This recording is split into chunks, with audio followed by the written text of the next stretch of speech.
best-selling author and researcher. Daniel Estulin is an amazing individual, and he's written the Bilderberg Club book, The True Story of the Bilderberg Group, that became the international bestseller in more than 30 countries. DanielEstulin.com, and he's got a new film out as well, or coming out. And, of course, he got even more famous when Fidel Castro invited him to Cuba to talk about his book. And it doesn't mean he's bad. If Fidel Castro invited me to go speak to him, I'd go say I disagree with communism, but I'd talk to him. It's just interesting. Daniel Estulin's obviously had a big effect, is the point. And I happen to know of two of his sources into Bilderberg. We have some of our sources that are on the edge of Bilderberg. A lot of what they say ends up in public statements, but kind of shaded. But he really has given us a lot of information over the years that 2-3 years later happens exactly as he said. Here's an example. He said they're going to implode the housing market in 2 years to consolidate power and to start a new bubble. He said that in 2006. It happened in 2008. Exactly as he said. That's because he's not looking into a crystal ball. The Bilderberg Group is at the very top of these globalist power structures. And so he joins us in hindsight to get into, from his sources, what was on the agenda this year and how things are going for them, what they think about the euro being in trouble with the EU, crisis with Greece, England wanting to have a vote to get out. They always said they couldn't survive exposure. Are they in trouble, or are they stronger than ever? Daniel Estulin of DanielEstulin.com, thank you for coming on. Alex, it's always a pleasure to be on your show. I always feel at home and very welcome, and it's great to be with you. Yes, indeed, I was at the Bilderberg conference. I didn't make it too close to the actual events. We actually stayed in Innsbruck. Our sources on the inside, the same sources which sent us the original document from October 2014, telling us about the actual site of the meeting in June of this year. They warned us a couple of weeks ago, saying that they're on the lookout for you if you actually get there. They'll do everything in their power to make sure you go. So we stayed in Innsbruck, and our people, cameraman incognito, actually went over. They didn't tell anybody they're part of our group, and that's the information. The last little bit we're going to be putting into a documentary. But that said, we certainly have a lot of information from this year's meeting. As you know, our sources, they're always there. They never fail with the information, and it's been a very interesting slog, I have to say that. And I've been also following what your guys have been saying, and a lot of great information. So I'm very, very grateful to be back on your show. Well, thank you. Well, you've got some of the best sources out there, quite frankly, inside Bilderberg. We just have them on the edge of Bilderberg. How are things going for them? What's the mood? What was the theme? And what are they going to be pushing? Well, you know, I think they're very concerned. You have to say, if you're looking at the agenda this year, and also if you're looking at the actual list of the attendees, it was, pound for pound, I'd say, it was certainly one of the stronger pound for pound lists over the last 10 years or so. There were lots of, presidents and prime ministers from, northern European countries, Finland, Sweden, Denmark, that kind of stuff. And also some notable missing individuals, as was the case with Christine Lagarde, the president of the International Monetary Fund. She wasn't there, which only goes to show you and basically tells me from what we're getting is that there's going to be some changes at the International Monetary Fund on the one hand, and also the fact is that the United States, which is basically, the principal, purveyor of the International Monetary Fund's power in the world, is also losing some of its grip at the expense of some of these other groups, such as, BRICS, the new Asian Investment Bank, and so on and so forth. There's going to be, obviously there's going to be some movement over the next little while, and that's one of the reasons why Lagarde wasn't there. I don't know if she's going to be able, to remain in her position, or they're going to, get rid of her and put someone else in their place. But certainly that, tells me a lot about the fact that, International Monetary Fund, World Bank, European Central Bank, Federal Reserve, these are, 100% attendees at every Bilderberg meeting. And the fact is that the International Monetary Fund's president is not there. It's the first in a very, very long time. What about the unprecedented security? I mean, I know that Tucker got shot at. You've had them try to kill you. We're not being dramatic. There's a reason you stay back. They really are scared of you because they know you've got some sources inside. They absolutely hate your guts. They raided Charlie Skelton. Our guys were threatened some. I've had my family death threatened when I covered Bilderberg. When Hillary Clinton and Obama were there, they were actually listening to our phones and then calling up my wife, calling up family, and making threats and saying, we just listened to you, and repeating it back to freak them out. That tended to be a particularly important one in 2008, you noted. This one seemed, just from me watching afar with our reporters, to be ultra important. I've never seen them put a cordon back 6 miles, Daniel. Well, that's absolutely right. One of the reasons they started doing this back in 2007, the last year, where you had, fairly easy access or close enough you actually, get them with a nice big long lens, was in 2006 when you came to Canada, on the outskirts of Ottawa.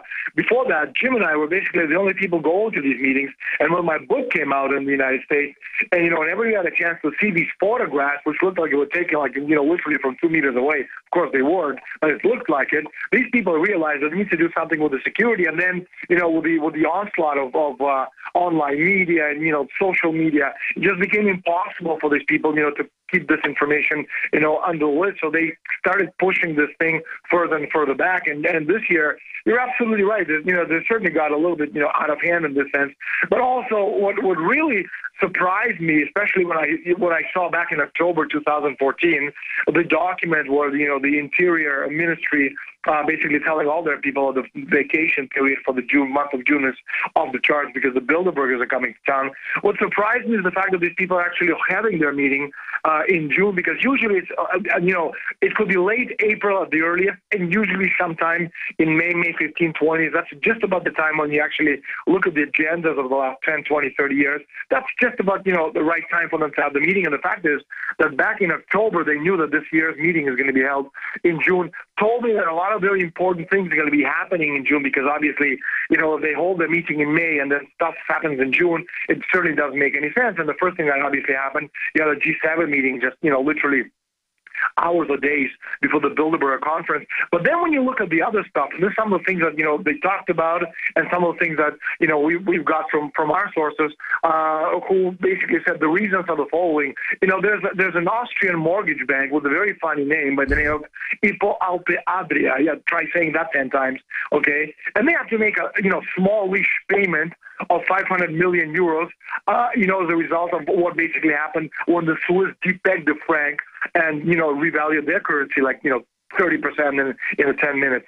And so that's one of the things that happened. The southern province of Carinthia, backed away from, pledges previously made by saying that we simply can't pay the monies that we owe. And, an important understanding is how all of these banks basically own each other's debt. In other words, the cross-ownership, quote-unquote, of debt means that when one goes down, it will, basically provoke a chain reaction of all the other banks going down. And while this isn't, a huge trigger, this Hypo Alpe Adria, it's a little bank. The fact is that all of Eastern Europe can and will be affected. And, but what originally was from, the Swiss depegging the franc from the euro, and, with the system as illiquid as it is today, there's no telling how far, this thing could reverberate. And, of course, you have Greece, which just recently missed on June the 5th, the deadline, for the payment, which was 320 billion euros.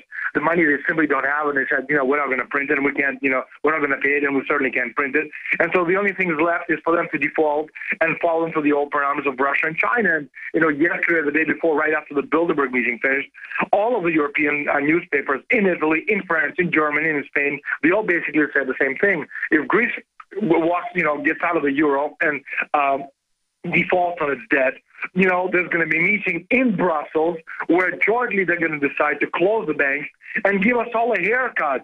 Anybody who owes more than 100,000 euros is going to be having to pay 10% of that money towards the bail-ins, and anything under is going to be 6.75%, which isn't new. It all comes back from 2011 and the whole Cyprus fiasco. But it just goes to tell you and to show you how a lot of this stuff is actually playing itself out. You can, talk about Ukraine, International Monetary Fund thinking to, restructure $10 billion worth of, it's fascinating. Debt. And that kind of stuff. Not to mention something else, which was very, very interesting. And again, well, hold on, Daniel. We've got to go to break. When we come back, I want to get into that next point you were about to hit, and I want to ask you this other question. You mentioned the banks and the corruption of who was there. HSBC, with all these admissions of fixing rates and laundering money. You had the heads of HSBC, 3 of them there, top people with the regulators from the EU and the exchequer head, which regulates it in the UK. I mean, that right there is so illegal, so flagrant. They seem to be so bold. We'll talk about that with Daniel Estulin straight ahead. Fighting out in California. And then Greeks refuse to pay debt, declared illegal, illegitimate, and, quote, odious. Other nations set to follow suit. That's some of the news up on Infowars.com. Customer claims KFC served him fried rat. Well, that's going to be healthier than the chicken soaked in MSG. So you ought to be happy. Privacy expert, time-traveling robots could punish future crime. Daniel, how is their agenda going, of course? And when you got cut off from the break, you were trying to get into something you were saying that was really, really important. Go ahead. It's a very interesting point when you kind of look at this stuff, from bird's eye view, and you see how these things kind of work together. For example, very, just a few days before the Bilderberg conference, Russian government via Russian newspaper Pravda announced Chinese gold holdings of 30,000 tons. Now, if you kind of think about it, you say, what the hell? That doesn't make any sense. Why would a Russian newspaper, obviously working together with the Russian government, announce something, as far as Chinese gold holdings, unless the Chinese and the Russians were working together using Russian newspaper Pravda to get the information out and actually pressure the Bilderberger some way, because again, the timing is interesting. And to rehash this, Pravda, they've released this article. They wouldn't do this without Moscow's permission. And so would Moscow have given them permission without the approval from Beijing when these two are working together? Obviously not. And what does that have to do with, Kerry Obama? Kerry meeting Putin not long ago in Sochi, because that's an about face, about the current policy of the United States. And so when you kind of look at this whole thing, gold is a financial thermonuclear weapon. I mean, you've been talking about gold deposits for a very, very long time. And this is the kind of stuff that can actually destroy the fiat currency system of the West. And, it wouldn't surprise, I think, anyone who really understands how things work, if Washington was giving the courtesy, so to speak, of a heads up, to some sort of, coming announcement, even if a smaller sum than, Sure. 30,000 tons, which is a hell of a lot of, tons of gold.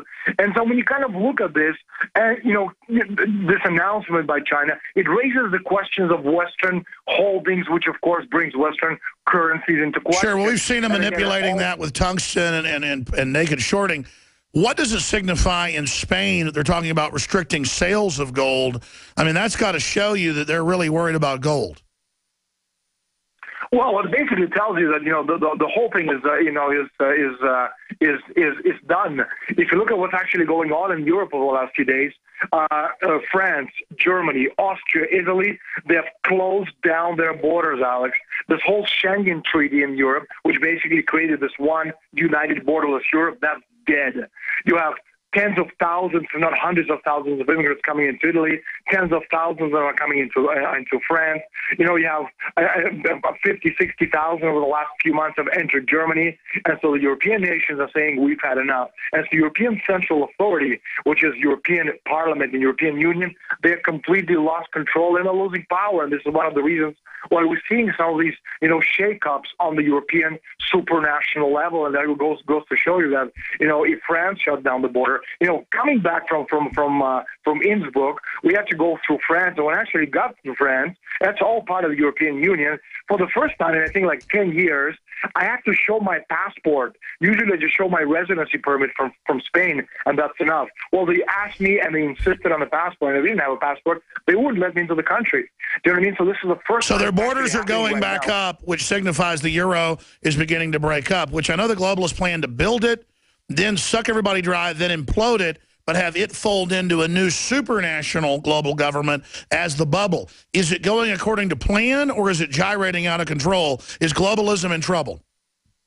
Globalism is in trouble because, for the first time, and I know we've talked about this last year and the year before, to what point are these people controlling, the financial meltdown? Well, I can tell you this, they're controlling it, but they're not controlling it as they would have, liked to have controlled it, because one of the strong sentiments amongst the Bilderbergers this year is that the United States dollar may not survive, and so what they're simply doing is they're cashing out, and you see this cashing out process on the world stage. And, as the year winds down over the last, 6 months of the year, it's going to be a very messy, very chaotic, and, very important, period in the demise of the current economic situation that we're living through. And if you kind of go back over the past, 40, 50 years or so, every 7 years, there's some kind of a thing going on